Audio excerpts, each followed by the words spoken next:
Ricky K Chanel. J'espère que vous allez bien. Moi, je vais super bien. La vidéo d'aujourd'hui, je vais parler de quelque chose qui me tient à cœur. Quelque chose que chacun de nous, chacun en tant que parent, devrait prendre en considération de manière très sérieuse. Je pense que c'est mon rôle en tant qu'influenceur de pouvoir, voilà, vous dire ce que je pense et si possible, toucher le maximum de personnes que je peux toucher. Il s'agit du harcèlement en milieu scolaire. En février, il y a une vidéo qui a circulé sur les réseaux sociaux. Je vais vous faire un extrait de quelques secondes pour que vous vous rappeliez.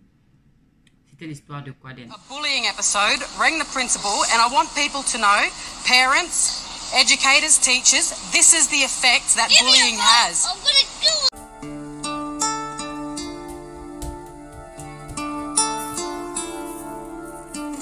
Quaden, c'est un petit enfant de 9 ans de nationalité australienne qui s'est fait harceler à l'école par ses camarades à cause de son nanisme. Donc ses camarades se sont moqués de lui et dans la vidéo que vous avez vue, il pleure passant à sa mère de lui donner un couteau pour se suicider, étant donné qu'il n'en peut plus. Et la maman aussi, elle-même, elle est en pleurs parce que à cause de ce que son enfant subit. Personne d'entre nous ne veut avoir un enfant qui va souffrir à l'école. Personne ne veut que son enfant soit menacé.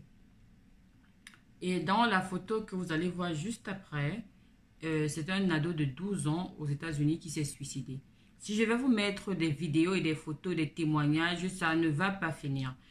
Cependant, ce n'est pas un problème qui ne mine que l'Occident. C'est un problème qui mine de plus en plus l'Afrique aussi parce que récemment au Cameroun, vous avez vu qu'il y a un élève qui a tué son professeur.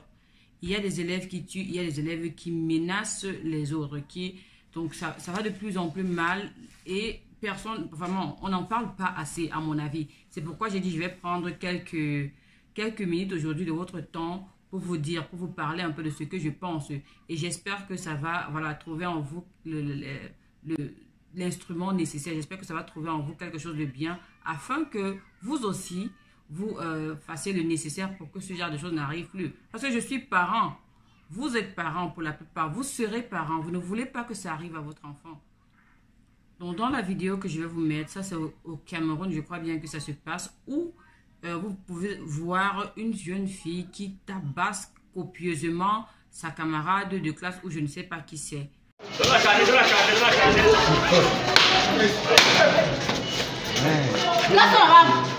ça pourquoi? Hey. Tu m'as fait ça pourquoi? Ouais, il en a. Défends-toi aussi, non? Ouais, défends-toi aussi. Ouais, je suis mal à l'aise, ouais. Il va la laisser, non. Il va la laisser. Il va la. Il va la laisser. Le harcèlement en milieu scolaire, c'est un fait qu'on doit combattre parce que ça mine notre société. Ce n'est pas aux enseignants seulement de régler cette situation, non. C'est à nous, en tant que parents, de le faire. Parce que si on n'éduque pas bien nos enfants, ça va donner ce genre de choses où l'enfant se comporte mal. Je vais prendre mon cas. Lorsque j'étais plus jeune, si je venais à insulter quelqu'un, mon père me disait, on n'insulte pas. En plus, une femme n'insulte pas quelqu'un avec son handicap. Tu ne sais pas ce que tu vas accoucher demain. Aussi, d'un autre côté, même la victime, il y a beaucoup d'enfants qui sont harcelés à l'école, qui le gèrent mal et qui n'ont pas le courage d'aller d'aller parler à leurs parents. Si l'enfant ne rentre pas avec des bosses par-ci, des bobos par-là, vous ne saurez rien parce qu'il n'y a pas de communication entre parents et enfants. Vous devez pouvoir demander à vos enfants comment a été la journée, comment ça se passe. Est-ce que tu t'es fait des amis? Est-ce que tu as des amis? Pourquoi? Si c'est non, pourquoi tu n'as pas des amis? Peut-être l'enfant subit un harcèlement, vous ne savez pas. Et après, vous allez voir, l'enfant va commettre un suicide comme comme la photo que je vous ai montrée et on sera étonné. Non, mais non, faites quelque chose. Mon enfant aujourd'hui peut être le bourreau ou il peut être la victime.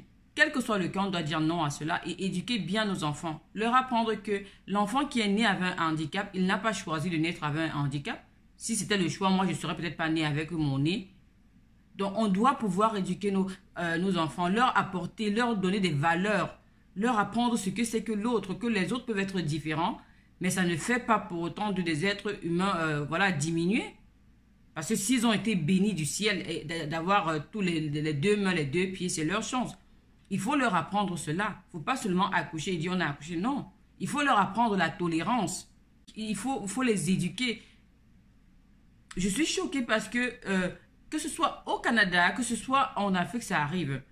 Qui se fait bastonner par une autre. Ce qui me choque dans la vidéo, il y a des personnes autour, il y a des camarades autour qui regardent et qui disent défends-toi, défends-toi. Parce que aucun enfant ne reçoit l'éducation nécessaire contre ça. On doit commencer à leur dire c'est grave. C'est grave. Si un enfant aujourd'hui peut sortir le poignard, il poignarde son enseignant, c'est que quelque chose ne va pas. Et personne ne dit rien, ça passe comme une lettre à la poste. Ce n'est pas normal. Ce n'est pas normal. Faisons les choses comme il se doit. C'est facile. Dans la vidéo, vous avez vu la petite, elle se fait tabasser. Elle va rentrer à la maison, elle va s'asseoir. Elle ne va pas manger, elle va avoir un comportement bizarre, elle ne va pas comprendre ce qui se passe. Peut-être même le parent ne va pas remarquer que quelque chose se passe parce qu'il est trop occupé par ci ou par ça. C'est à tort. C'est vraiment à tort. Faisons le nécessaire. Éduquons nos enfants pour une meilleure société. Éduquons-les bien. Donc c'est pourquoi je dis, s'il y a moyen qu'on retrouve cette fille, les deux, pour leur parler, parce que l'autre peut être victime de traumatisme, après on ne sait pas. Il ne faut pas sous-estimer. C'est pas comme on disait au pays, c'est l'affaire des Blancs. Non, le traumatisme c'est une affaire de tout le monde. Donc il faut retrouver les deux filles pour leur parler, pour leur apprendre c'est quoi le vivre en société. Pour le bourreau, en fait, on ne sait pas ce qui s'est passé. Pourquoi est-ce qu'elle a agi comme ça? Peut-être elle a subi, je ne sais pas, des pressions. Pourquoi? Jusqu'à bastonner sa camarade de classe, prendre la chicotte et tout, ça fait mal ça. Donc, si vous avez la vidéo et si vous savez de qui il s'agit, vraiment, les deux ont besoin d'aide. Les deux ont besoin d'aide. Elles ont juste besoin d'être recadrées. Elles ont besoin d'aide parce qu'après, on va grandir, on ne sait pas ce que ça va donner. Faisons le nécessaire, aidons nos enfants, c'est pour le bien. Non seulement notre bien, mais le bien de l'enfant aussi. Que ça ne prolifère pas, que ça s'arrête comme ça. Que chacun fasse sa part. Moi, aujourd'hui, j'estime que j'ai fait ma part. Je ne peux pas faire plus que ça. J'ai demandé, ok, si toi, tu connais la fille, fais ta part et qu'on l'interpelle. Ce serait vraiment gentil. Je ne vais pas prendre votre temps plus que ça aujourd'hui. Et je vous dis à nous revoir dans une prochaine vidéo. Merci de m'avoir suivi. Et n'hésitez pas à partager la vidéo afin qu'on retrouve cette fille. Merci beaucoup. Bye.